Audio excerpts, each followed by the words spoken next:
আয়ুর্বেদিক।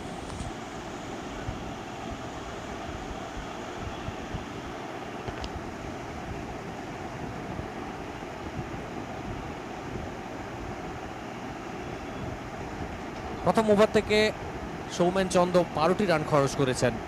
দ্বিতীয় ওভারের জন্য সম্প্রতি যথেষ্ট সুনাম রয়েছে তার বোলিং আক্রমণে। প্রথম বল, বোলার ব্যাক ড্রাইভ, তবে এক্ষেত্রে কিন্তু রান নেওয়ার কোনো অবকাশ এবং প্রয়াস কোনোটাই ছিল না রিভুর।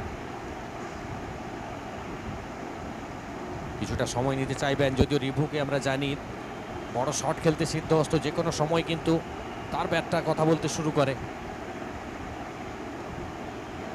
ভারী চমৎকার বল, একেবারে ব্লক হলে টার্গেট করেছিলেন। হেলিকপ্টার শটের মতো ব্যাটটা চালিয়েছিলেন বটে, কিন্তু সেই হেলিকপ্টার কিন্তু হাওয়ায় উড়েনি। Down the ground, long off অঞ্চল থেকে ফেরত আসবে আরও একটি রানের জন্য প্রান্ত বদল। প্রথম ওভার থেকে 12টি রান, একটি ওভার বাউন্ডারির সাহায্যে। রিভু কিন্তু তার হাতে যে ধরনের চোট রয়েছে, সেই চোট নিয়ে অন্তত এই ধরনের ফরম্যাটে আবার ফুলটো অফ স্ট্যাম্পের বাইরে জোরালো শট, পয়েন্ট অঞ্চল দিয়ে কি করলেন। নিশ্চিতভাবে যেখানে একটি রানই আসতে পারতো, সেই জায়গায় খারাপ ফিল্ডিং এর দরুন 4টি রান যেন বিপক্ষকে গিফট করলেন।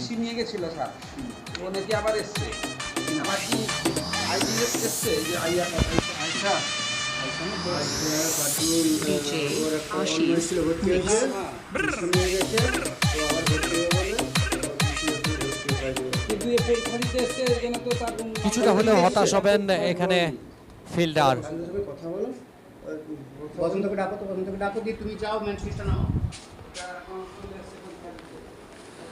জোরালো আবেদন ছিল, তবে একটি রান। খুব একটা ঝুঁকি নিতে চাইছেন না এই মুহূর্তে দুই ব্যাটার। লেগ বাই সূত্রে আরো একটা রান এলো দলের খাতায়। ভর্তি হয়নি কি করে পরীক্ষা দিবেছে? বাইচুং এর মতো ব্যাটার রয়েছেন ডাগ আউটে, ওভার হিটিং রয়েছে। নান্দনিক বেলদা দলের কাছে। চলমান দ্বিতীয় ওভার, সংগৃহীত রান এই মুহূর্তে 18। উইকেট তুলতে হবে, উইকেটের খোঁজে শ্যামাকান্ত।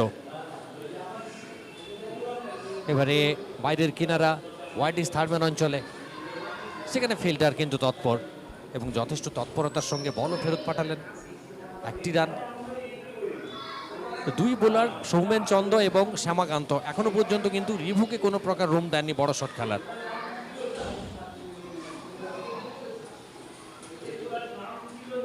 স্কুল প্রান্ত থেকে শ্যামাকান্ত, আরো একবার স্ট্রাইকিং প্রান্তে তুষার।